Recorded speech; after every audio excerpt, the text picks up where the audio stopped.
A metonímia democrática. Jornal da Tarde, 21 de janeiro de 1999. Devo aos leitores talvez uma explicação sobre o artigo anterior que saiu muito compacto.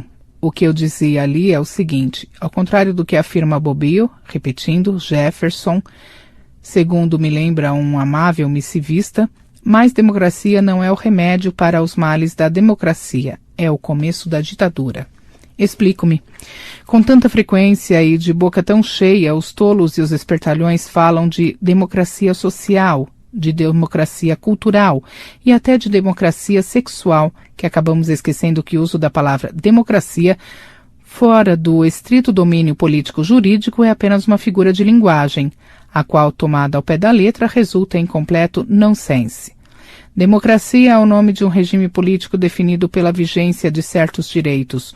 Como tal, o termo só se aplica ao Estado, nunca ao cidadão, à sociedade civil ou ao sistema econômico, pois em todos os casos o guardião desses direitos é o Estado e somente ele. Só o Estado pratica, ou viola, a democracia. A sociedade civil vive nela e se beneficia de seus direitos, mas nada pode fazer a favor ou contra, exceto através do Estado. O homem que oprime seu vizinho não atenta contra a democracia, mas apenas contra um direito individual, o qual existe só porque o oprimido e o opressor são ambos cidadãos de um Estado democrático. Democracia é o pressuposto estatal desse direito, não o exercício dele pelo senhor fulano ou beltrano. Se o mesmo direito não existisse, isto é, se o Estado não o reconhecesse, não é o opressor individual que seria antidemocrático, mas sim o Estado.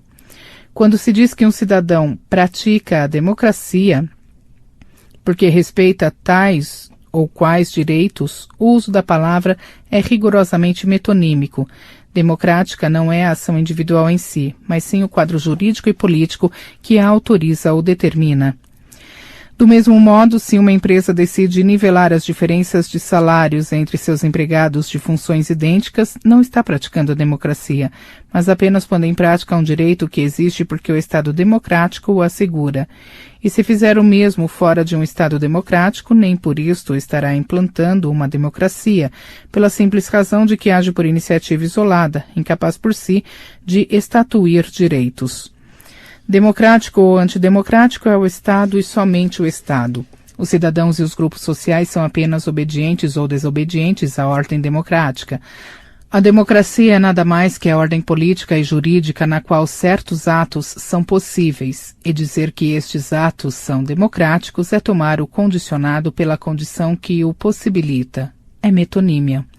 Mas o erro em que incorre quem toma literalmente a sério expressões como democracia econômica ou democracia social vai muito mais fundo do que um mero deslize semântico, pois a transposição da ideia democrática para outros campos além do político-jurídico, em vez de estender a esses domínios os benefícios que a democracia assegura no seu domínio próprio, resulta apenas em ampliar o domínio político-jurídico. Tudo se torna objeto de lei, tudo fica ao alcance da mão da autoridade. Mas a democracia, por essência, consiste justamente em limitar o raio de ação do governante. Estendê-la é destruí-la. Daí que a vitória mundial da ideia democrática traga consigo a tentação suicida de tudo democratizar, que no fim das contas é tudo politizar, dando àquele que tem o poder político um poder ilimitado sobre todos os outros domínios e esferas da vida. Só por uma ilusão verbal é que se pode imaginar uma democracia sexual, por exemplo, como um paraíso libertário.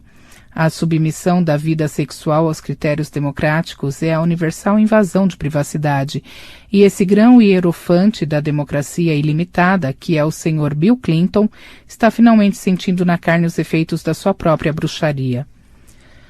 Nota de rodapé. O autor se refere ao escândalo sexual que expôs a relação do então presidente dos Estados Unidos, Bill Clinton, com a estagiária Monica Lewinsky e que, naquele ano de 1999, seria contado em livro com o lançamento da biografia autorizada Monica's Story. Fim da nota de rodapé.